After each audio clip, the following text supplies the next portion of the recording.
Capítulo 2. Isaac Dinesen. Una narradora deslumbrante.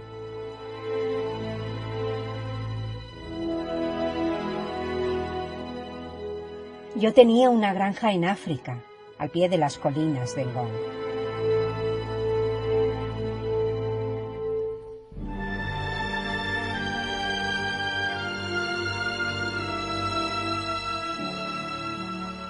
Así comienza Memorias de África, su novela más famosa, debido principalmente a la película, en la que los paisajes, las interpretaciones y la banda sonora que está sonando en este momento consiguieron atraparnos a muchos de nosotros, y a que algunos nos acercáramos a la obra de esta escritora, que estaba fuera del tiempo.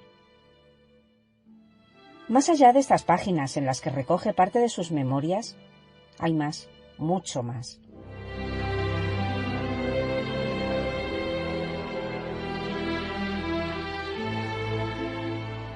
Cuando entramos en su escritura, podemos tener la impresión de que no vivió en el siglo XX, sino que nos puede parecer que proveniera de una época mucho más lejana, del tiempo de las 1001 noches.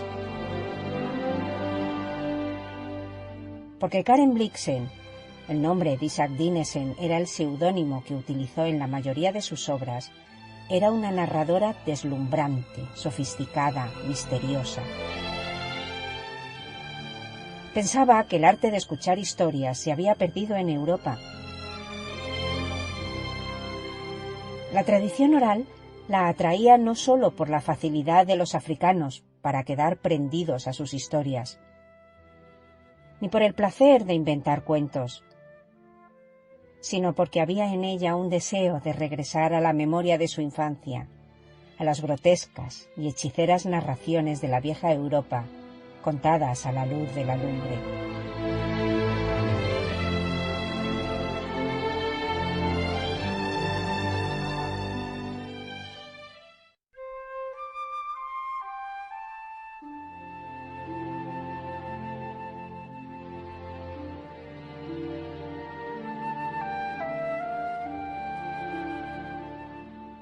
Karen Christensen Dinesen, ese era su verdadero nombre.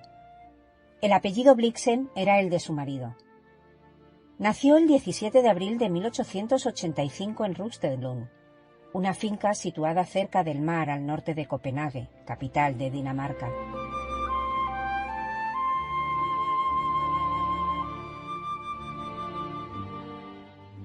Era la segunda hija de una familia de la nobleza rural. De su padre, William Dinesen, un terrateniente que fue militar y también parlamentario, heredó el gusto por la aventura, la pasión por la naturaleza y el talante artístico. Su madre, Ingeborg Westenholdt, primogénita de un comerciante, le transmitió los exquisitos modales propios de su clase y la fuerza de espíritu necesaria para superar las adversidades.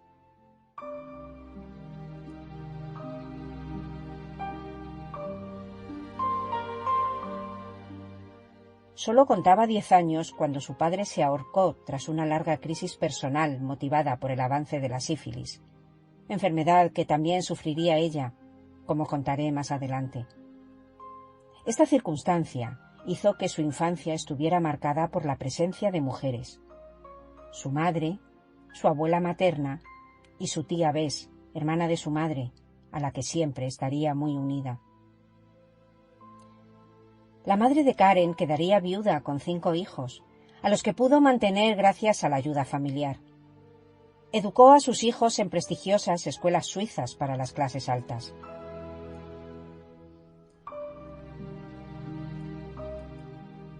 Desde niña la escritora sintió inclinaciones artísticas, tanto por la escritura como por la pintura.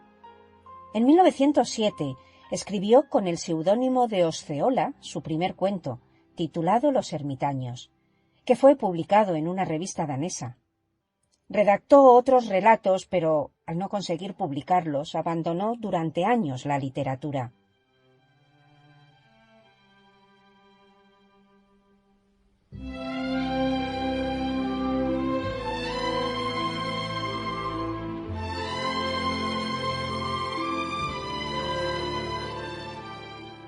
La novela Memorias de África, que fue publicada en 1937, cuenta el gran amor que sintió por este continente, África. Este amor comenzó cuando se casó con el barón Bror Blixen-Fineke en 1914, con quien montó en Kenia una plantación de café llamada The Karen Coffee Company.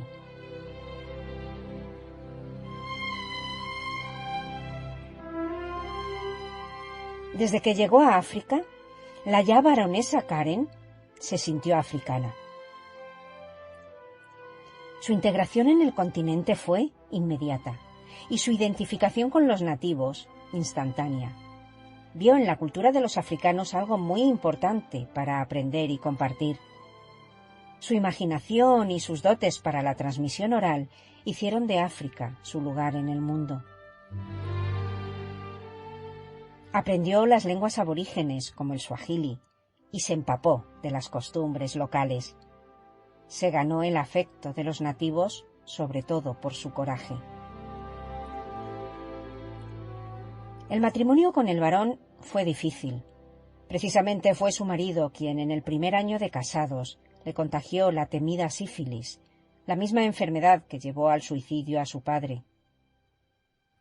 Saberse infectada de sífilis, dolencia que la acompañaría con intermitente gravedad a lo largo de toda su vida, fue un duro golpe personal que también afectaría la estabilidad de su matrimonio, que duraría aún 7 años, caracterizados por la infelicidad mutua y por los sucesivos reveses económicos en la gestión de un nuevo cafetal, mayor que el primero.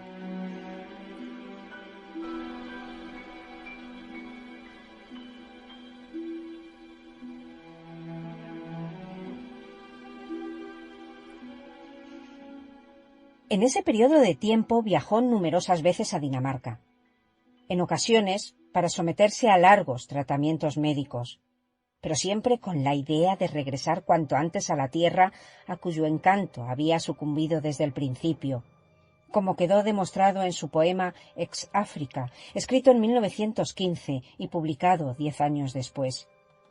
Finalmente, la pareja terminaría separándose en 1921 y ella asumió en exclusiva la dirección de la Karen Coffee Company.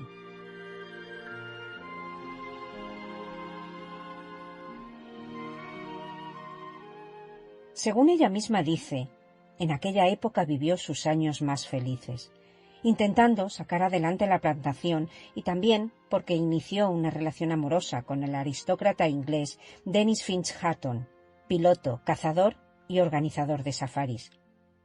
Esta relación, profunda y a la vez independiente con muchos altibajos, acabó bruscamente cuando Dennis Finch se mató con su avión en 1931. Karen siguió a cargo de la plantación hasta que la caída de los precios del café en 1931 la obligaron a venderla y regresar a Dinamarca en agosto de ese mismo año para vivir con su madre. Permaneció en la propiedad familiar de Rumstedlund el resto de su vida.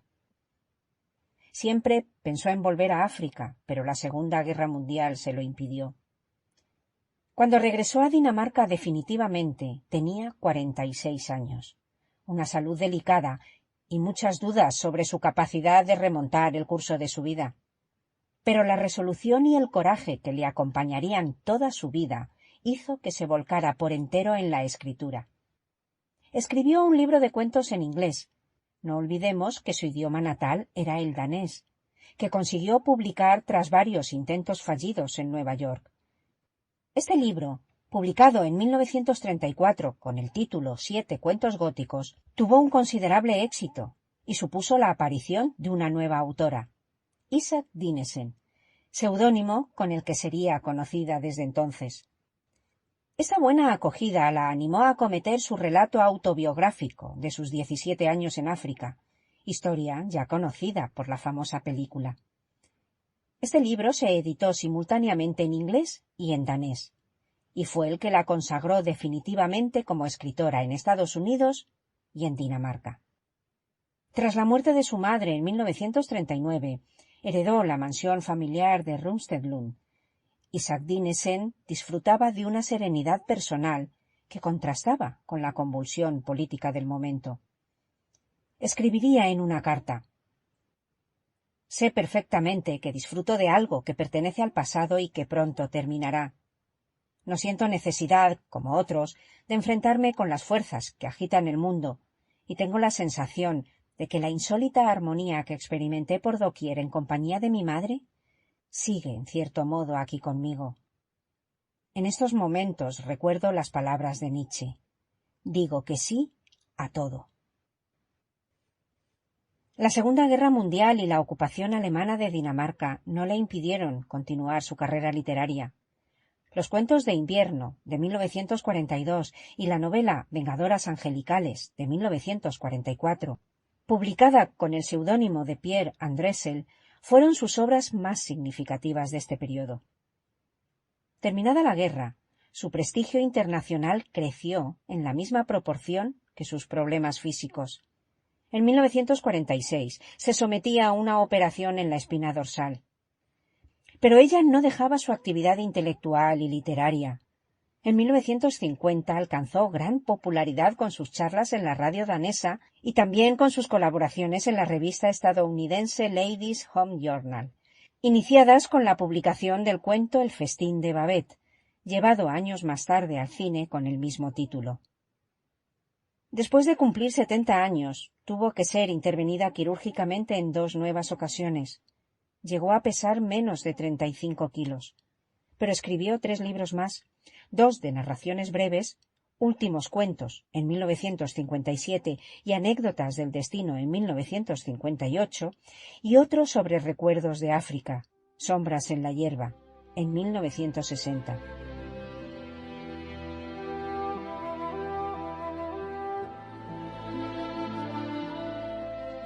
Al mismo tiempo, continuaba con su intensa vida social. Viajó a Nueva York y París, fue cofundadora de la Academia Danesa y creó la Fundación Rundstedt-Lund, dedicada a gestionar su legado literario y la reserva de aves en las 60 hectáreas de jardines y bosques de la finca.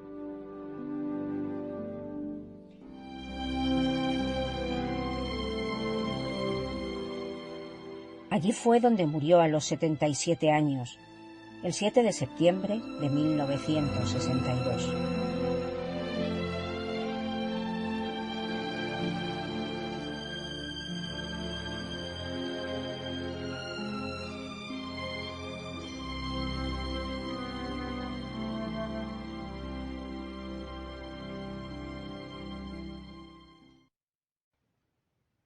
En alguna ocasión su nombre sonó con fuerza entre los candidatos al Premio Nobel de Literatura, pero nunca se lo concedieron.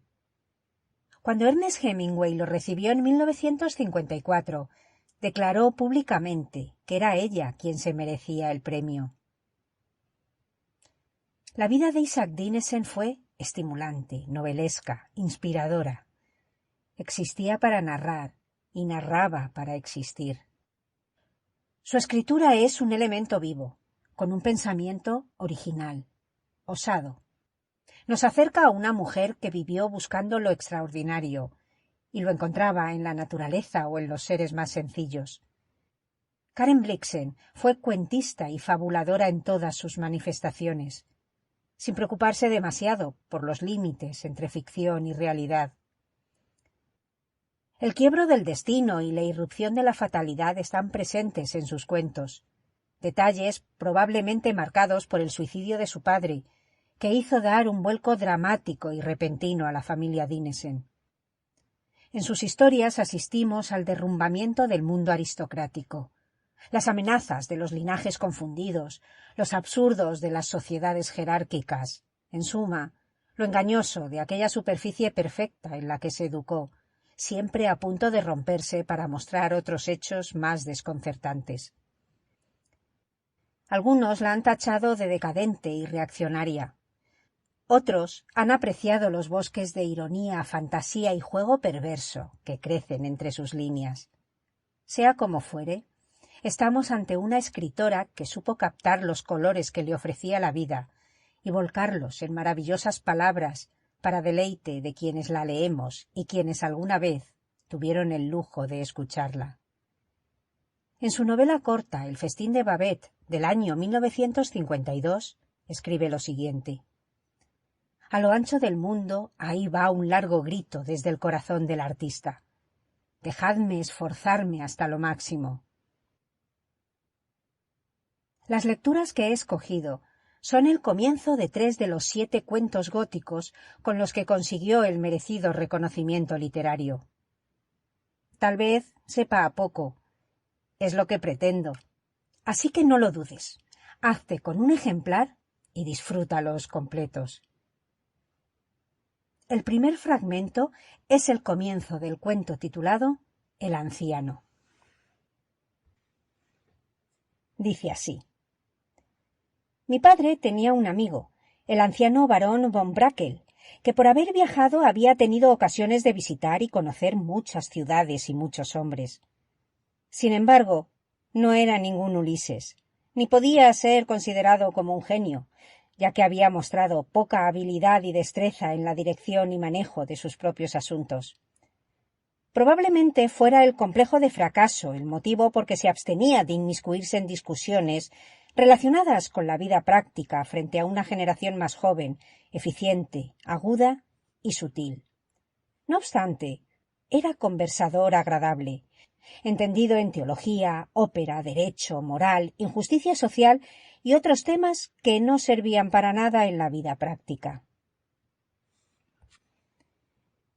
El segundo fragmento es el comienzo de la inundación. Durante el primer cuarto de siglo pasado estaban de moda los lugares cercanos al mar, incluso entre los habitantes del norte de Europa, donde perduraba la idea de que el mar personifica al demonio, enemigo frío, voraz y tradicional de la humanidad.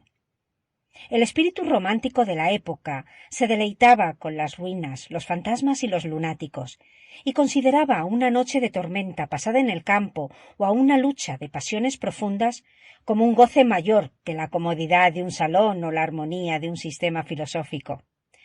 Lo que más reconciliaba y unía a los individuos era la grandeza de un escenario costero asomado al mar inmenso. Por último, así comienza el cuento que se titula Los soñadores. Noche de luna llena en el año 1863.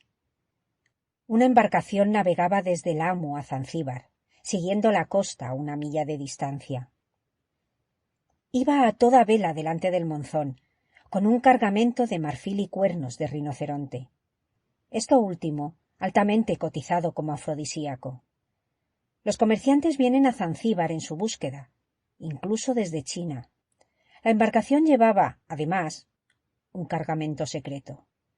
Un cargamento que iba a conmover al mundo.